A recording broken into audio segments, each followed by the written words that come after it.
战印名下的房产不少，他夫妻俩常住的就是这栋别墅和明苑花园的房子了。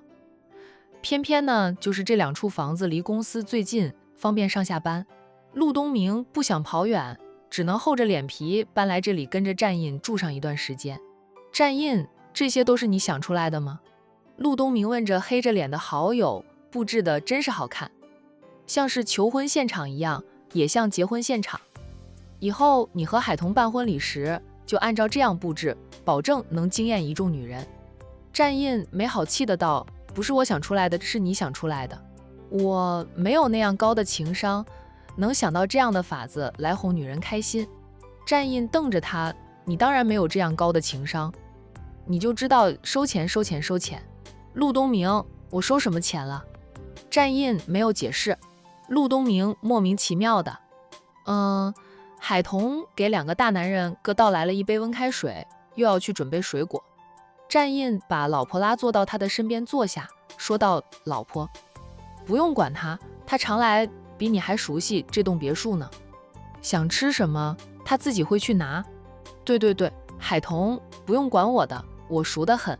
陆东明也不敢让海童给他拿这样拿那样的。好友的脸从看到他开始就一直是黑锅底呢，就还结了厚厚一层黑炭的那种。怎么回事啊？那个姓于的女人还没有离开。战印冷着脸问着好友。没有，不知道要住多久，我妈喜欢她，喜欢得不得了，隔三差五就打电话给我，要我陪她去逛街呀，请她吃饭呀，我都以工作忙拒绝了。可是我妈却带着她住进我的别墅里，那是我妈，我也不能把他们轰出去，他们不走，我走了。那陆东明说的委屈至极，他可能是被催婚催得最惨的男人了，偏偏又是他亲妈催的婚，他不能拿亲妈怎么样？于茵茵脸皮也厚啊，不管他是什么态度，他都是乐呵呵的陪着他妈，更哄得他亲妈连他这个亲生儿子都得靠边站，什么都听于茵茵的。陆东明知道于茵茵在于氏集团是副总裁，属于女强人，于氏集团与他的陆氏集团不分伯仲的。虽说不在同一座城市，因为于茵茵的原因，他也把于氏集团打听了个透。母亲看中于茵茵，不仅仅是和于太太多年好友，也是看中于家的才是地位吧。你想让于小姐离开，很简单啊，你带个女人回家不就行了？陆东明垮着脸，我能带谁回去？你又不是不知道我单着呀，这么多年来我都没有遇到能让我动心想娶回家里呵护的女人，我总觉得我的女人还没有出生，可能我还要再等上20几年才能遇到她，结束单身生活。战印，我就住几天的，住上几天，我就不信于茵茵不走。陆东明厚着脸皮说道：我可以给房租的，就当我是租住你这里了。战印黑着脸说道：你连行李箱都插过来了，我能说什么？住吧，你想住多久就住多久。我和彤彤明天回明苑花园住。陆东明不好意思地道：战印，真不好意思，觉得不好意思就住到酒店去。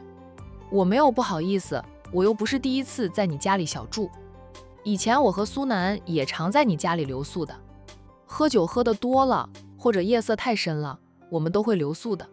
他拉着爱妻起身，但冷的道：你住到离主人房最远的客房去，早点休息。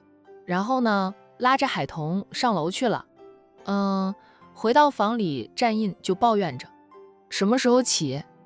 我战印成了他的挡箭牌，我这里成了他的避难所了。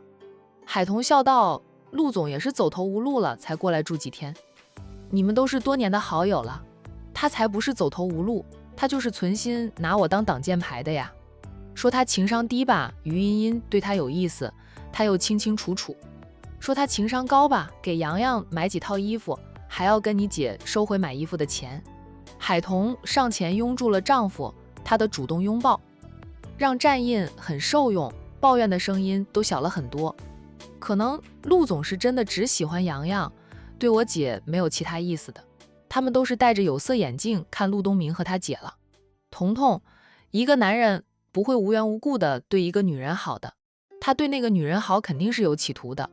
陆总是对洋洋很好呀。战印呵呵两声，没有再辩解。哦，这他奶奶早就试探出来了。陆东明要么是还没有摸清自己的心思，要么就是装的。战印觉得前者居多。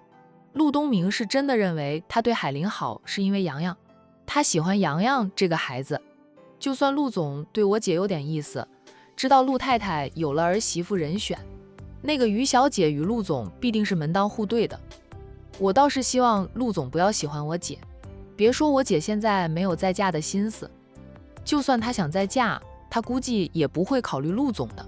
那陆太太可没有她婆婆开明，她婆婆是觉得她配不上战印，但很尊重战印的决定及选择，明面上也不曾给她下绊子，没有给过她脸色看，对她这个儿媳妇很好。有人看不惯她在董家宴会上帮着宁云初，曾打电话到她婆婆那里挑拨离间，还被她婆婆对了一顿。海童还是听老太太提起的呢。否则她都不知道她婆婆那么护短。老太太说她是他们战家的大少奶奶，不管做得好与不好，都还轮不到外面的人说三道四，意思就是自己家人可以说海童，外面的人不能说海童半句不好。海童真的很喜欢战家长辈的开明及护短，要是东明意识到他是喜欢姐的，我们看着就好，不用做什么。东明是个很有主见的人，从他脱离家族的掌控，自己成立了陆氏集团开始，他的人生他自己做主，陆氏家族的老一辈们啊，都管不到他的。他若真的喜欢姐，只要姐肯和他一起面对，就他们俩能走到最后的陆太太在难缠，也是拿东明没办法。陆太太拿陆总没办法，但他会针对我姐啊。海童叹道，我姐在周家的时候，就受够了婆婆的挑刺，再嫁还要被婆婆各种刁难挑刺。我心疼，她既盼着姐姐重找幸福，又怕姐姐再遇到一个恶婆婆。战印安慰着爱妻，别想那么多，我相信姐会越来越好的。海童想了想后说道，也是，我姐和陆总八字都还没有一撇呢，顺其自然吧。用你的话说，陆总是个很有主见的人，他的人生他做主，只要他对我姐动了心，相信也能给我姐幸福的。顺其自然，你现在想的事情太多了。战印去帮他拿衣服，先洗澡吧。海童接过衣服后，在他的俊脸上亲了亲，便去洗澡了。半个小时后啊，夫妻俩躺在床上话家常。老婆，你什么时候能陪我去应酬？战印问着爱妻。你什么时候需要应酬啊？海童觉得跟着大姨参加过几次宴会后，他自信多了，主要是战印给足了他的底气。陪他应酬，他想问题不大了，至少呢，他不会再怯场，穿着高跟鞋也能走得很淑女了。就大姨带着他，该教的都会教给他，一点都不藏私的。商小飞是不耐烦这些的，他愿意学。大姨就恨不得把自己累积了几十年的经验都传授给他。商太太是盼着2个外甥女都能成为女强人的。自己的女儿出身好，有父兄当靠山，当不当女强人也没有人敢欺负。但2个外甥女就不一样了，她们只有自己足够强大了，才能得到别人真正的尊重呀。我每天都需要谈项目，白天的时候我们都要忙各自的事，就不占用你的时间了。晚上应酬适合带着你去的，你就陪着我去。他们男人谈生意时，有时候去的场所不适合好女人去的。战印自然不想带爱妻去那种不适合她去的地方。好呀，你需要我陪着你的时候跟我说一声，我这个战大少奶奶也想上岗上线了。战印笑着低头在她的唇上戳了一下，宠溺地道，我老婆绝对是拿满分的呀。老婆，睡吧。他把海童拥入怀里，发狠地搂了一把，就松开了他，柔声说道，今晚我不会碰你的，你放心的梦周公去，不用神经绷得那么紧。那在夫妻之事上，他也比较克制，没有太过分。也就是昨天晚上才放肆了一回，就把他吓到了。海童暗吁一口气，甜甜的道，老公晚安哈。战印再次在他的额上亲了亲，老婆晚安，有个好梦哈。海童笑。自从夫妻俩和好后，他天天都做好梦。隔天，陆东明下楼的时候，看到好友系着围裙在厨房里准备早餐，陆东明看得大开眼界，打趣着战印，战印，你以前常在我和苏南面前炫耀说你是有老婆的人。有老婆的男人是不一样的，有老婆给你准备每天的3餐，在外面劳累了一天，回到家里也有个人喊温暖。原来有老婆的男人是这样子的。战印扭头看他一眼，又去煎他的牛排。有老婆的男人当然不一样呀，你煎的牛排是你自己吃，我煎的牛排是夫妻2人吃。看着自己心爱的老婆吃着自己煎的牛排，哎，那是一种幸福。当然这种幸福是你这种单身狗体会不到的。你一个人吃饭，给你龙肉，你吃的也不香。我夫妻俩一起吃饭，粗茶淡饭也吃得香，能比吗？陆东明，你把男人下厨说的真是清新脱俗，好像我们这种不会下厨的男人以后得不到幸福似的。我没你这样的好厨艺，但我可以找一个厨艺非常好的老婆呀，一样能吃香喝辣的。战印说你是找老婆还是找煮饭婆呢？陆东明噎了噎后错开了话题，也给我来一块吧，你自己动手，让你学习学习，积累经验。以后给你老婆煎牛排，她保证会很开心，吃得特别香。陆东明撇撇嘴，战印，我现在在家里做客呢，不请自来，赖在我这里住着，不是做客。不想自己动手，就让厨师给你做呗。等我做好后，他们就可以给你准备早餐了。战印占用厨房的时候，厨师就在院子里和花匠吹牛皮。行行行，我自己来，以为我不会做吃的吗？我好歹是滚过刀肉的人，以前在外面混的时候，啥没学会啊？混江湖也是要从小弟混起的，当小弟的给大哥做吃的也是常事。战印给爱妻准备了营养丰盛的早餐，又去院子里把那些开得旺盛的玫瑰花莲枝一起剪下来。那再修剪好花枝，自己动手包扎了一束鲜艳的玫瑰花束，就把花束放在海童坐的位置上，这才上楼去叫醒海童。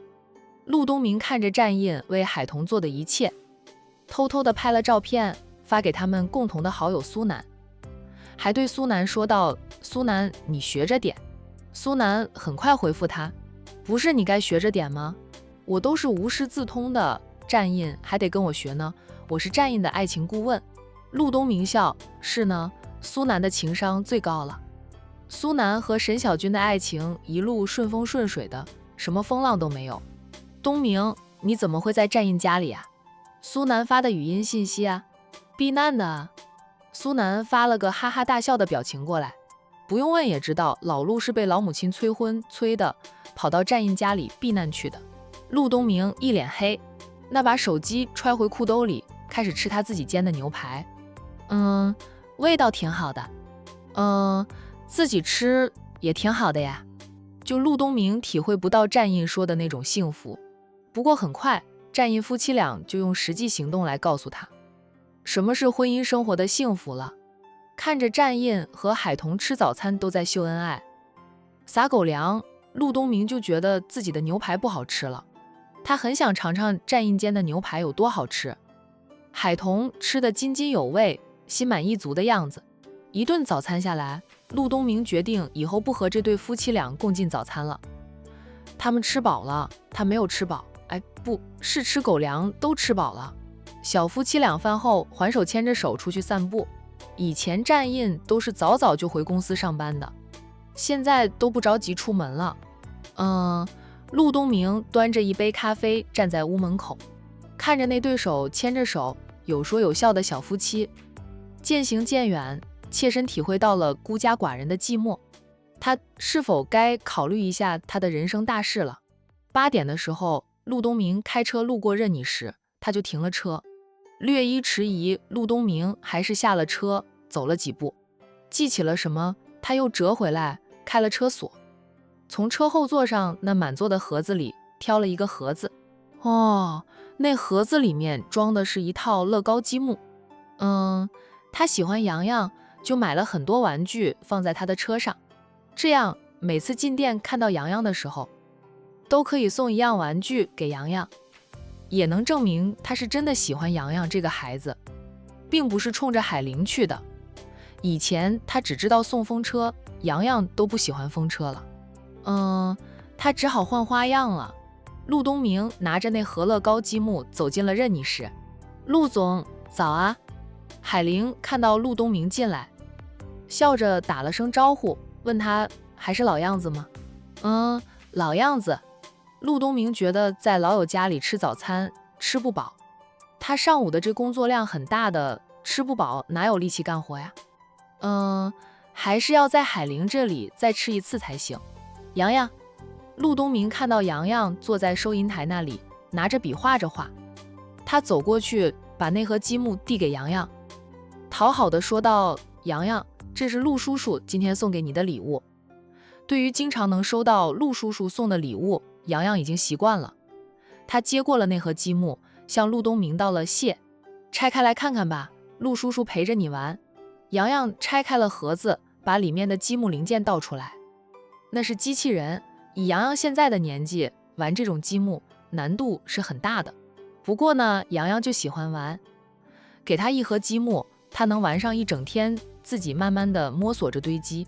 陆东明送高难度的积木给洋洋玩，也是有私心的。他觉得以洋洋现在这个年纪来说，是无法自己完成拼装的，他就有借口陪着洋洋玩积木了。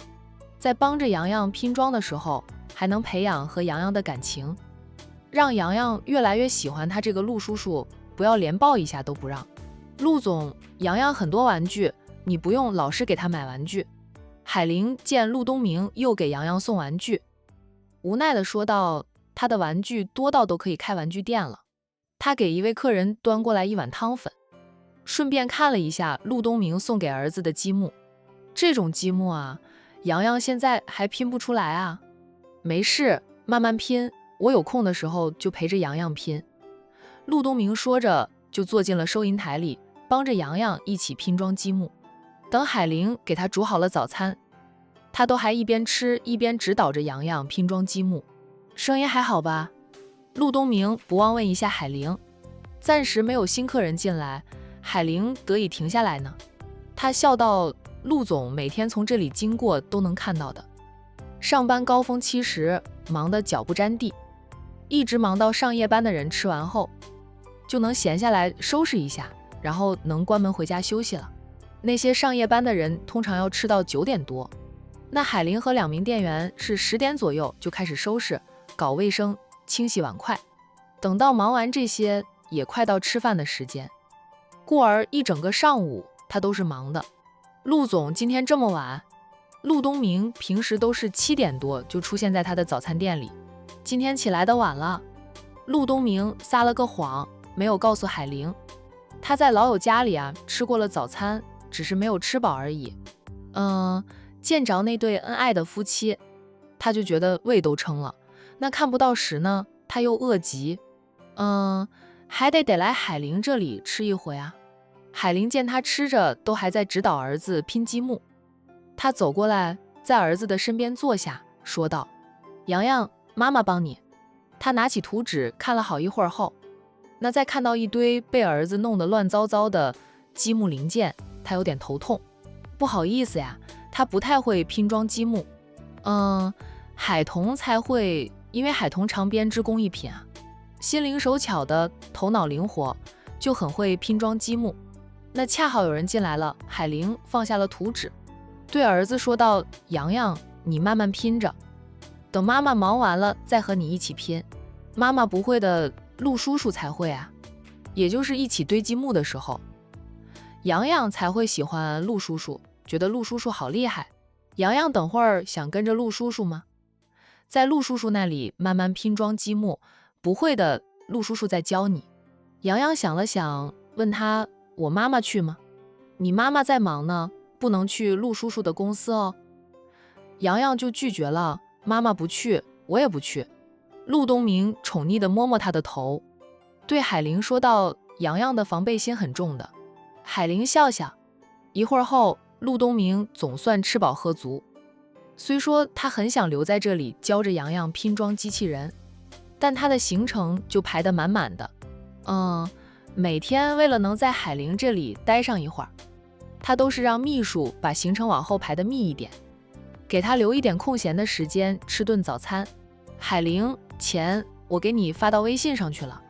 陆东明站起来对海玲说了句，又对洋洋说道：洋洋，陆叔叔先去上班，等陆叔叔下班了再陪你玩。陆叔叔再见。洋洋收了陆东明的积木，嘴巴甜了很多，会主动跟陆东明说再见。陆东明轻轻地捏了捏洋洋的小脸，小家伙真的好可爱，好想咬上2口呀。跟海玲闲聊了2句后，陆东明走了。他才走出早餐店，就看到一辆车子停在他的车子旁边，车上的人按下了车窗，笑着和他打招呼。陆四哥，是于茵茵。陆东明呢，顿觉愉悦的心情不好了。他走过来，蹙了蹙浓密的剑眉，问于茵茵：于小姐怎么会在这里？我给陆四哥准备了早餐，陆四哥昨晚没有回家，我就送到公司来了。看到陆四哥的车停在这里，我还以为看错了呢。于茵茵大方地说着自己的来意，她看向陆东明刚出来的那家早餐店，问着陆东明：陆四哥，那家早餐店的早餐很好吃吗？那种小早餐店卫生条件达标吗？他是不会去那种小早餐店吃东西的，嫌卫生不好。不过他知道陆东明因为混过道上，性格豪爽，不拘小节，别说这种早餐店了，路边摊陆东明也敢吃的，卫生条件绝对达标，有卫生许可证的。陆东明没有告诉于茵茵，任你时是海玲开的早餐店，他老娘在于茵茵面前提过海玲的。虽然于茵茵的重点是放在海童身上，那想着与海童这个战家大少奶奶打好交道，肯定也留心过海玲的啊。毕竟海玲是战大少奶奶的亲姐姐，那是我的店铺租出去的啊。陆东明补上一句话，免得于茵茵觉得他在替店家说话。于茵茵笑，怪不得陆四哥会去那里吃早餐呢，原来店铺是你的。我已经吃饱了，实在是吃不下去了。于小姐，你把早餐带回去吧，谢谢你的好意。陆东明并不想带着于茵茵回公司。于茵茵笑道，等会儿我再带回去吧，现在想去陆四哥的公司参观参观，我这次来管城，除了办事之外，也是想跟你们这些大集团谈谈合作的事。那于家的生意呢，也做得很大，陆太太盼着能与于家成为亲家，于茵茵就想开拓一下管城的市场，与陆氏集团这些大集团合作，既能为于氏带来利益，他又能借着合作的关系拉近与陆东明的距离，培养感情。在他看来，陆东明虽然粗犷，也有细腻的一面，只要他能征服陆东明，他以后也会幸福的。在商界摸爬打滚了多年，于茵茵最喜欢有挑战性的事，那征服陆东明就成了他现在最感兴趣也最具挑战性的事。于茵茵打着要参观陆氏集团的旗号，陆东明也不能强硬的拒绝她，毕竟是他妈好闺蜜的女儿。他只得上了车，然后一脚油门，把车开动，还开得飞快的。于茵茵很快追着他的车子而去。那这一幕呢，海玲在店里并没有看到。那陆东明走了没多久，周家人就浩浩荡荡的来了。说是浩浩荡荡，就是周家人都出动了，连周红英夫妻俩连同任小宝都被周母叫进城来，说要一起去动物园玩。任小宝本来要上幼儿园的，无奈他离了外公外婆的贴心照顾，老是感冒，现在又感冒了。周红英干脆就给儿子请了2天假，带着小儿子回娘家。叶佳妮看到这么多人要跟着一起去动物园玩，本来是不乐意的，转念一想，周家人都跟着去，若是今天计划成功，洋洋被抱走了，也不能怪到他这个后妈的头上来。周家一大家子的人都看不牢洋洋，怪谁？洋洋。任小宝进来看到洋洋在玩积木，马上就挣脱了妈妈的手，小跑过去，像只猴子似的爬上凳子，挨着洋洋坐。洋洋，你在玩什么啊？给我玩一下。洋洋听到任小宝的叫喊声后，就赶紧把他未拼装成功的积木零件一股脑往盒子里塞去。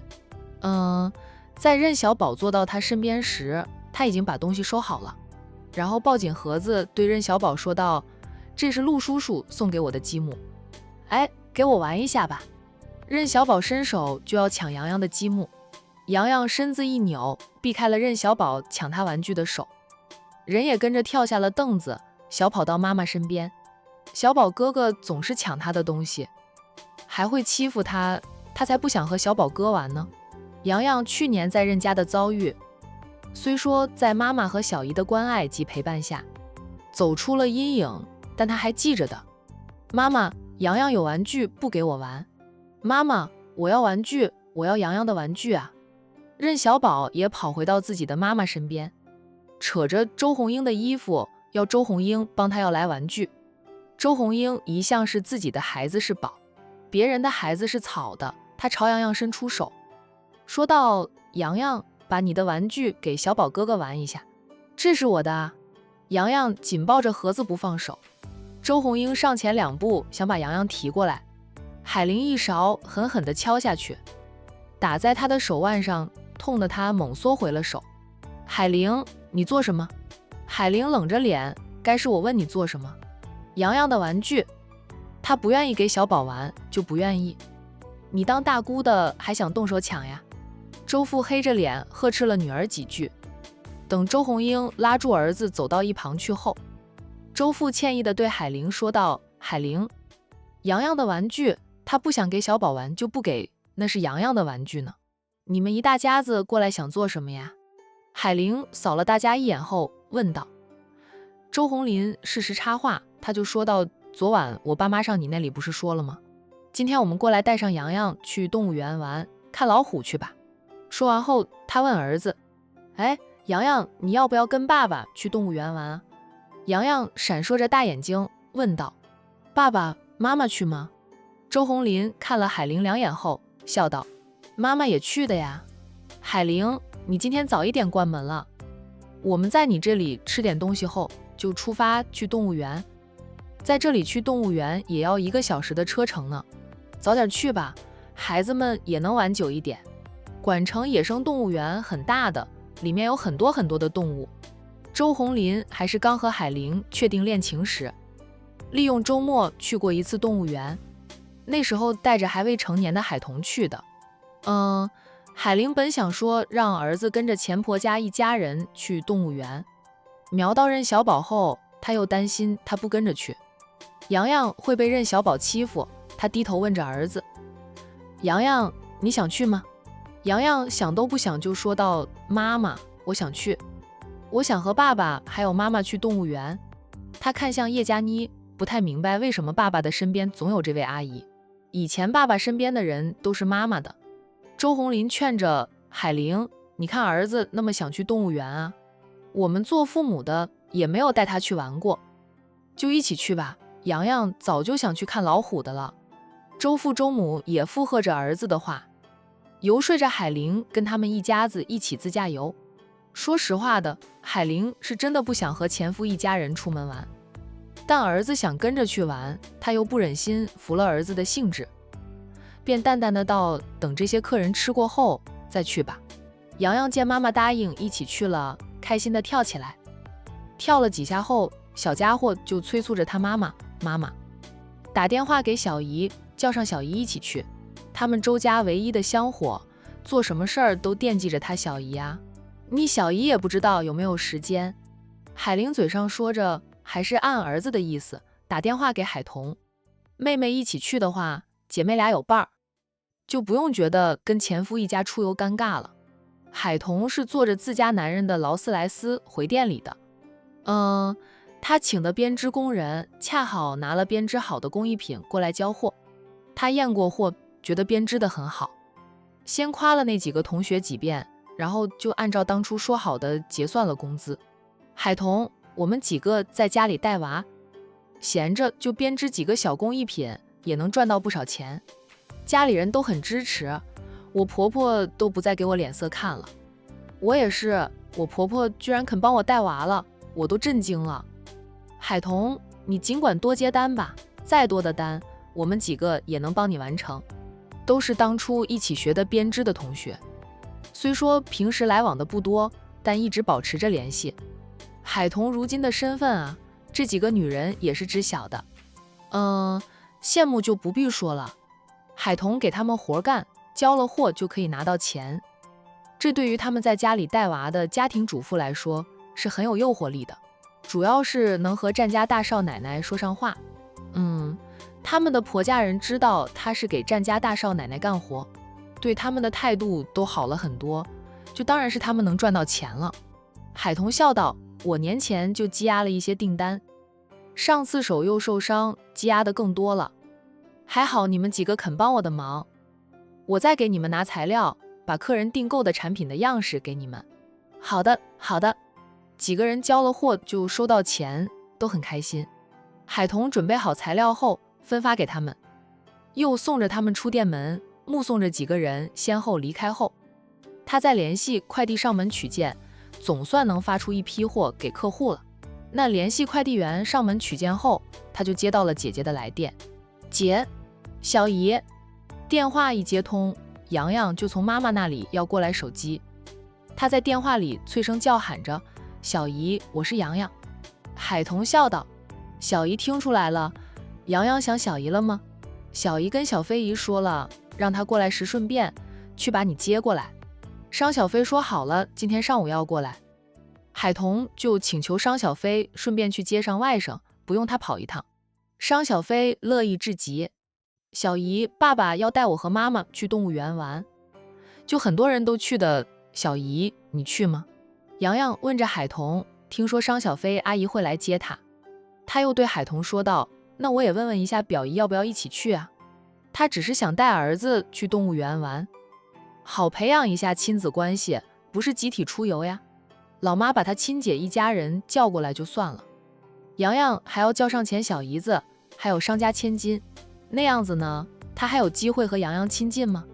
叶佳妮的脸色那更是黑得像炭，叫上海童，叶佳妮没意见，甚至暗喜呢。觉得海童在场的话，洋洋出了意外，海童肯定会拼命去救洋洋，那些人就会把海童引着去见那个不知名的女人了，他也算完成任务，就回娘家一家人。但是洋洋再叫上商小飞，叶佳妮就不爽了。商小飞的身份过于耀眼，就算商大小姐出门不带保镖，也是不好惹的人呀。叶佳妮烦躁得很，娘家人虽然还没有出事，但她知道娘家人一直被盯着。她老妈的头发被剪下来一束，就是那些人大白天闯入她妈家里，就把她妈控制住，迅速地剪下一束头发。她问过母亲，母亲说那些都是高大的男人，个个都戴着黑色的口罩和黑色的墨镜，看不清他们长什么样，但动作很快。他老妈可以说还没有反应过来就被剪了头发的。之后呢，那伙人呢迅速的离开。别看他母亲只是被剪一束头发，叶佳妮也吓坏了，他们真想要他娘家人的性命，那是轻而易举啊。虽说因为嫁人的事，叶佳妮和娘家人就闹得很不愉快，毕竟那些是他的亲人，他做不到为了洋洋一个外人而累得自己的娘家人都出事。今天是最有希望实施计划的了。海童问洋洋，你妈妈也去？妈妈去，小姨你去吗？海童想了想后说道，什么时候出发啊？小姨看看时间上安排得了，我妈妈说大概半个小时就可以出发了。小姨，你和我们一起去吗？我想去动物园看老虎。洋洋上次就想去动物园了，后来选择跟着小姨出门，没有去成。小家伙一直惦记着呢。哎，今天有机会了，他是很想去的。那行，小姨也去。海童不喜欢和周家人一起出游，但他更不放心姐姐。周家人明显是后悔了，试图和洋洋培养出感情后，重新争夺洋洋的抚养权。人家一大家子的人同一条心，姐姐就一个人去，还不被欺负，算计得死死的。她虽然没太大的本事，上辈子积了后福，这辈子能够嫁给战印为妻，身份摆在那里，也能下注周家人。他跟着一起春游，周家人就算有什么阴谋算计，也不敢太放肆。洋洋很开心地笑道：“小姨，那你快过来。哎，我看到表姨了，问问表姨去不去啊？小姨，你赶紧过来，我挂电话了。”海童宠溺的道：“好，小姨很快就过去的。”洋洋挂了电话后，把手机还给妈妈，就小跑的跑出去。商小飞刚走了几步，就看到小外甥奔跑而出，他正想叫喊，洋洋已经跑到了他的面前，一把搂抱住他的腿，扬起俊俏的小脸，奶声奶气的叫喊着：“表姨！”面对俊俏的萌娃，商小飞的心都化了。他弯下腰抱起了洋洋，笑道：“洋洋想表姨了吧？跑出来迎接表姨了。表姨，我想你，我天天都想你和小姨的。表姨，我跟你说件事。”商小飞抱着洋洋边往店里走边笑道：“哦，是吗？洋洋想跟表姨说什么？爸爸要带我和妈妈去动物园玩，我叫上小姨了，小姨也去。表姨，你去吗？哎，我们一起去好不好？”闻言，商小飞挑了挑眉。周红林要带海玲母子俩去动物园玩。进店看到周家人都在后，商小飞俏脸一沉，对海玲说道：“海玲，他们没欺负你吧？商小姐，我们就是过来叫上海玲母子俩一起春游的，没有其他意思。”周红林赶紧解释，他挺怕商小飞的。海童虽说成了战家大少奶奶，曾经是他的小姨子，他反而没那么怕。海家姐妹俩多少都会看洋洋的面子，不会对他们周家人太狠的。